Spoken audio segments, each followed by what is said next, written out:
Okidoki. If you've watched enough anime, you've probably become familiar with the power of friendship, a mystical ability to power yourself up using the bonds you've made along your journey. Well, chuck that all in the bin, because we're talking about Blue Lock today, a show that tells you it's okay to be selfish as long as you achieve your goals. Soccer goals, I should say. Yoichi Isagi, our main protagonist, was this close to making it to the Nationals, deciding to pass the ball instead of shooting for himself. Lamenting his choices, he receives an invitation for a program called Blue Lock. Roll credits. Which aims to produce the best striker ever that can take the Japanese national team to the top of the World Cup podium. However, 300 additional players have also been invited, who will now be pitted against each other in a battle royale of sorts. Instead of dying, losing just means being banned from the Japan's national team, forever crushing your dreams of ever going pro. You can probably tell, but this is somewhat of an edgy reimagining of your usual sports anime. Instead of working with your team to win your matches, Blue Lock's philosophy is that players need to be selfish or have the ego to score goals for themselves. The only thing that matters is proving yourself as a striker. Along with this edginess, there's that anime flair that sacrifices realism to hype up the action. It's more akin to fantasy than actual soccer, similar to what you might see from Kuroko no Basket or Eyeshield 21. If what I've described turns you off, there's actually another soccer anime that came out last year called Aoashi. I haven't seen it myself, but I have heard the comparisons of two opposite sides of the soccer spectrum, so it might be something to check out if you are interested. This video, however, is not about Aoashi, so we'll just ignore it for now. Isagi is probably what you'd call a strategizer, able to take in and process information faster than most players thanks to his spatial awareness. We're basically watching his journey as he learns to adapt to his ruthless new environment, constantly learning new ways to manipulate the ball, destroying and rebuilding himself to surpass the man he was before, nicely portrayed via Isagi solving puzzles in the middle of his matches. At least he's having fun, I guess. The other characters I would say serve their purpose. I have to be honest, I don't care about a lot of them, only really seeing them as balls of fluctuating emotions. The fun of Blue Lock is watching these teenage boys fall into despair, faced with the magnitude of their opponent's immense skill, before saying, "Screw that, I'm going to devour them," getting back up to show off their new awakening. If I had to pick a favourite, Baro Shohei I enjoy quite a lot. He captures that essence that I enjoy from the show, this arrogant and pompous brick shithouse that gets kicked down the ladder quite a few times before coming back better than ever.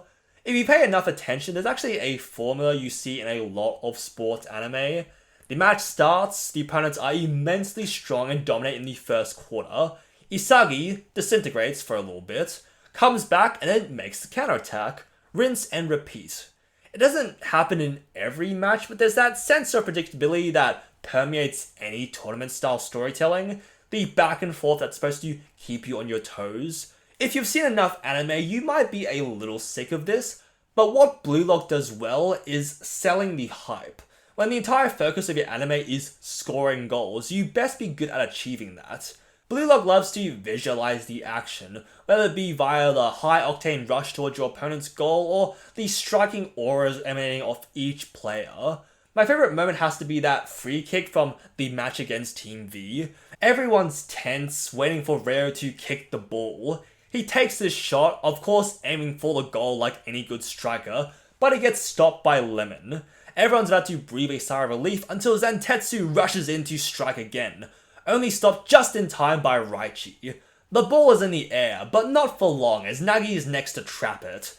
Lemon, Raichi and Igarashi jump in front of him, hoping to block off his path, but Nagi simply lobs the ball over their unfortunate heads. All seems lost. But not yet giving up, Gagamaru steps in, uses his long limbs for one more save, redirects the ball to Isagi so that the counterattack can begin. This is where Blue Lock is at its best, keeping you at the edge of your seat as the match unfolds. This is where I need to bring up my disappointment though, because for anyone that has seen this, you don't need me to tell you that the production isn't great. There's copious amounts of static shots, wacky animation, and the dreaded CGI plaguing each episode. The anime actually does a decent job of trying to keep it to a minimum, but it's still incredibly noticeable. Poor Bachira here has this imaginary monster that he sees, manifested from the loneliness of not having anyone that can keep up the soccer he wants to play. However, we get this amalgamation of mistakes so bad that Bachira's character arc is basically being able to play without relying on the monster, so we can save our eyes from this awful sight.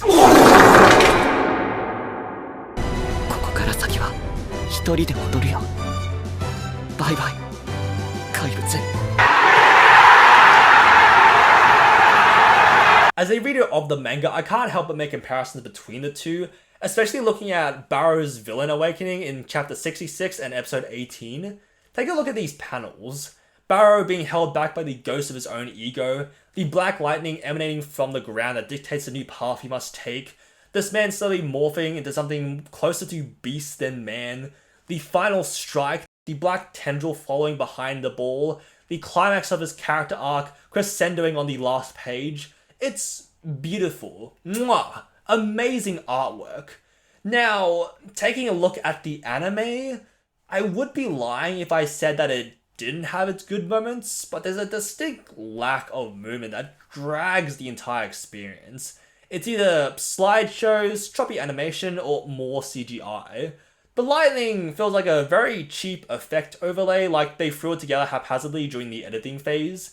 There's so many moments like this, the studio desperately cutting corners to make the climax a spectacle, but a lot of the time it falls short of what could have been. It's not awful, mind you, it's just not great either, straddling the line between good and mediocre. My expectations from the manga dissipating into this sad little puddle. Did I still enjoy watching the anime? Yeah, I was able to make the most of it. If given the opportunity, I would have wished that more time and effort was given to really bring out what makes Blue Lock so fun to read. Would I recommend it to newcomers? It really depends. People have different standards for animation. Mine were quite high because I know how good the manga art is, so you might be able to enjoy it if you just look past its shortcomings. Personally, I would just recommend checking out the manga if you really want that full experience. Thanks for watching. If you like Isagi to concuss me with a soccer ball, let me know in the comments below and tell me your thoughts while you're down there. Like and subscribe for more content, let me know if there's something you'd like me to cover. I like to talk about anything that interests me. That's all I want to say. I hope you all have a good rest of your day.